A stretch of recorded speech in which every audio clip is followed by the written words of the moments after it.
This might be one of the most poorly optimized Unreal Engine games I've tested this year. Today we're checking out Styx Blade of Greed on the Steam Deck OLED, and honestly, performance for this game is pretty rough. FPS can vary anywhere between 35 and 40, with it being closer to 14 most of the time. This is on the lowest settings with FSR set to balanced, and on average the game will run at around 25 FPS, and that was surprisingly good enough for me to spend 3 hours in it, and I was almost going to call it playable, but further on into the game it gets much worse.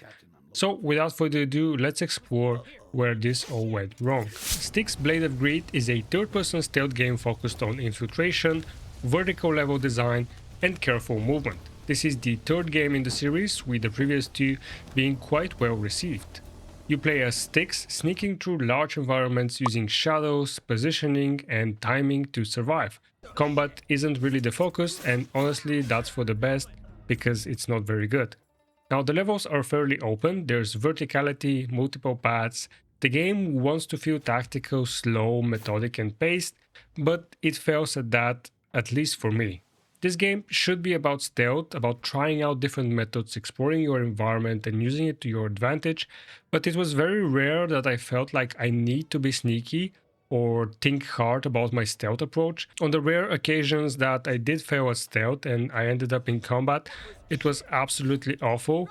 It's just mashing the X button and trying to dodge attacks that you can't accurately predict when they're going to land because of bad animations. And what stood out to me more than anything was really the animation quality. Movement in this game just feels off. Transitions between actions aren't smooth, running doesn't feel natural, jumping doesn't feel natural. There's been a few occasions where you jump and your character kind of looks like it's stuck in the air. There's a stiffness to it that makes everything look a bit awkward and dated and like it was taken from a different game and just put here without any adjustment. And when the performance drops into the low 20s, that stiffness becomes even more noticeable. So let's talk performance, let's talk numbers. On the Steam Deck OLED, I have everything set to the absolute lowest, FSR on balanced, and the average sits at around 25 to 30 FPS, and in heavier areas it dips as low as 14 FPS. There are also frequent stutters, not constant slideshow level stutter, but it's enough that you feel it regularly. Now here's what really surprised me. This is an Unreal Engine game, but there is no TSR upscaling option. TSR is the Unreal's version of FSR or DLSS. They didn't include that for some reason. We only get FSR and NIS, and unfortunately both of them look pretty bad here.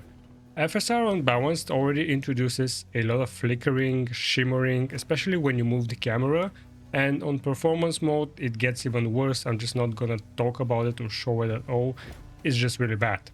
So even though 25 FPS might sound manageable for a stealth game, visually it looks much rougher than it should. When you rotate the camera, the image just breaks apart, the edges will shimmer, and it's just one of those cases where the frame rate isn't the only problem. The image quality makes it far worse. On top of that, the game isn't very stable. Right now, Styx crashes unless you launch it with Proton Experimental. Without it, it will crash on launch. Now, there's no official Steam Deck compatibility badge yet, not verified, not playable or unsupported. I don't think in this state the game is getting any type of badge. Now, battery life on the OLED sits just under 2 hours and 30 minutes, which is pretty typical for games released in the last year.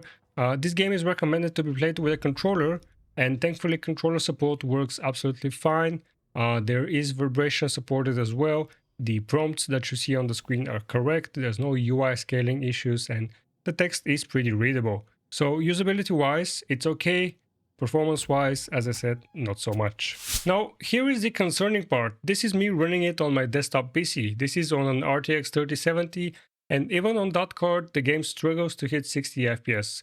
This is, by the way, on 1440p. I tried it on max and on high settings, and it will jump between 50 and 60 FPS, often dropping below 60 FPS in some areas. So this isn't just a Steam Deck issue, this feels like an optimization issue across the board. Now, don't get me wrong, when you max out the settings, the game looks great, but I think for this visual style in this game, I think it should have run at least 60 FPS on my desktop PC. On the Steam Deck, even with tools like lossless scaling, it still cannot reach stable 60 FPS, and with lossless scaling, input lag becomes very noticeable, especially if a game can't reach 30 FPS on its own. So here's my honest conclusion. At around 25 FPS, you can get through the beginning of the game, but after the prologue it becomes daytime and the story in the FPS dips even further. Visually the game looks rough, stutters are frequent, upscaling options are poor, and overall performance feels just unfinished. I don't think there's been any optimization done to this game. Currently, I don't recommend buying this game for the Steam Deck in its current state. I don't recommend buying this even if you have a powerful PC. You can get it to 60 FPS, but you would have to compromise on some graphical settings. Maybe if some major optimization patches arrive, that could change. I will take a look at this game further down the road. But right now, this feels like an unoptimized mess. That's gonna be it for this one. If you found this helpful, consider leaving a like. Let me know your thoughts in the comments. If you're interested in more performance breakdowns, follow my SteamFlow curator page. I will have a link in the description. I post reviews on how games run on the Steam Deck. Consider subscribing for more Steam Deck, and overall handhelds content. Thank you guys for watching, and I'll see you in the next video.